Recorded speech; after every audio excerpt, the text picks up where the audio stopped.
So now let's talk about adding details. We're talking about folds in the fabric, sleeves, collars, that sort of thing. And we're talking about the shape of what they are wearing. We're also talking about wrinkles in our actual anatomy. So if there's a wrinkle here, you know, because even as we bend, like we get wrinkles. Okay, so anytime there's a, you know, bend, either in the fabric or on the skin, we're going to look for those types of details. We're starting to also take note of where shadow and highlight is. So once again, if I was using this as actually a person that I was drawing, I'm going to start paying attention to details such as where is the actual you know, harder part of that elbow. I'm going to be a little bit more specific about this.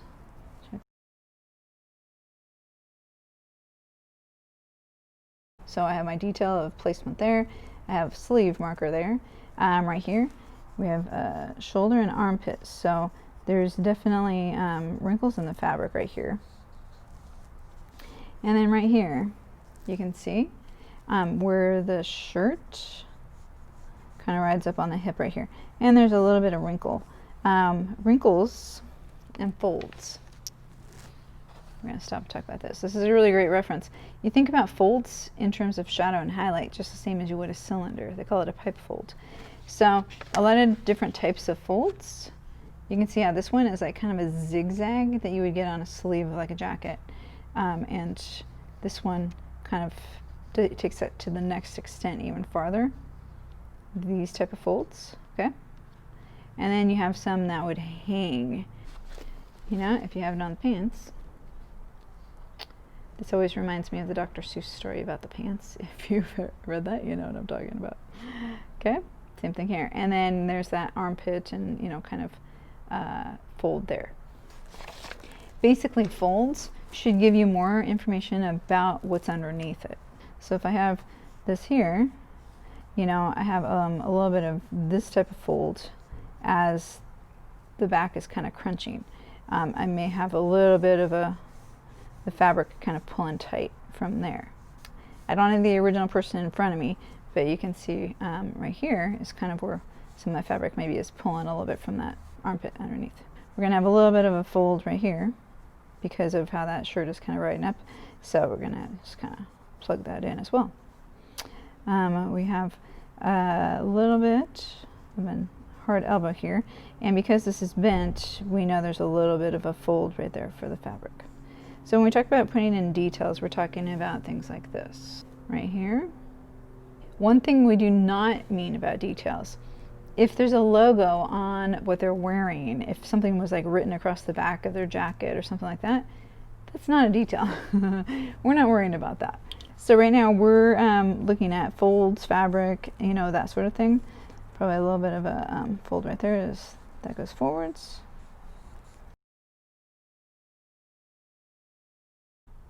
All right, before we get to the shading part, let's stop and talk about heads.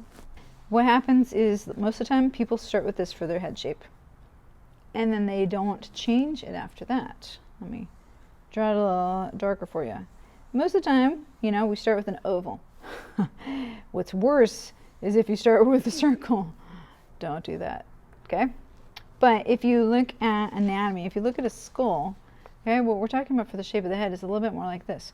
So as you're, you know, doing a gesture pose, as you're, you know, even if you start like this,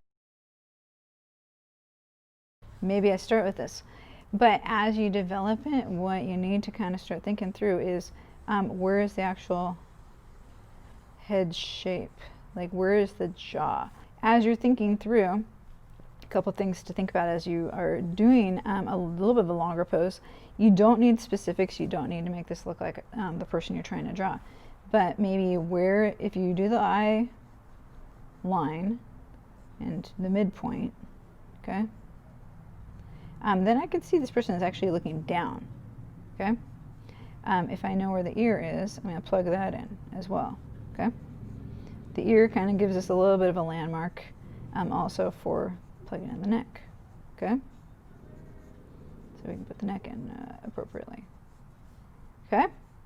So as you think about head, it's okay to start here, but then, you know, if you have a person and here's their neck, it's start thinking through, like, where's the midpoint, like where's their nose, where's their eye, but also, you know, this is kind of the top part and this is kind of a secondary part here. So now we've done everything else. We just got to talk about a little bit of shading. As I've worked, it's kind of already started happening. One thing with figure drawing and life drawing is you can really utilize this approach. This is hatching. Hatching is just parallel lines. If I push down harder, I get a darker value. If I cross, I get a darker value. If I put them far apart and use a lighter pressure, I'm getting a lighter value. As I want to try and create a little bit of depth to this, wherever there is shadow, you know, so like we said, like if the light was kind of coming a little bit here, we can kind of tell there's shadow back here. So I can kind of start just putting that in. So places there's always going to be a shadow is, you know, in an armpit. If you think about it, there's always going to be a little bit of shadow underneath. As your back is kind of moving, there's usually going to be a little bit of shadow in the midst. Underneath right here, there's going to be shadow. So even if I don't have the person in front of me, I know, you know, some specific areas. There's going to be shadow underneath the arm here. Okay, as I kind of do that. So I'm really utilizing that hatching motion. If I refer to my original, like if I was drawing this, then there's shading going on. And once again, back here, you know, as we can kind of utilize those wrinkles and then start shading a little bit more, so I can push a little bit harder and kind of cross. If the hatching isn't working for you, it is okay to kind of just go back and forth in like a little bit of a scribbly motion too. So you can kind of work that. But just think, you're trying to be real specific with where you're placing shadow and highlight. If we look at this elbow right here, we know there's a bone right there. There's a little bit of shadow underneath it.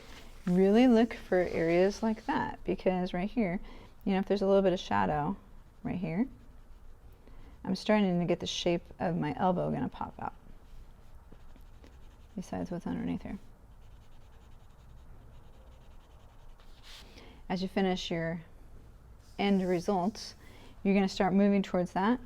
Build up your shadows, even if you start with just a little bit, and then get a little bit more bold. Don't be afraid to like draw in darker shadows. You know, if this side is a lot more shaded, it's okay.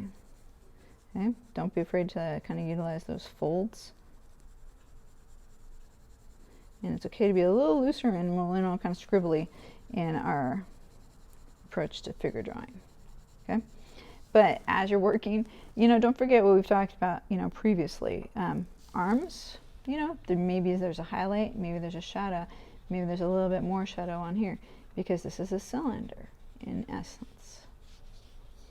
That's a little bit of where you're headed. Obviously, there's a little bit more to develop, but I think you have the basic idea. So that's how you can kind of go from a gesture to kind of like a 5-minute drawing to more of like a 10-minute drawing. Ultimately, you're working towards having the pose and having some details and a little bit of real specific highlight and shadow. So same as when we did still life, same as when we've done anything else. Look for where's the shadow and where's the highlight and shade accordingly. Okay, go to it.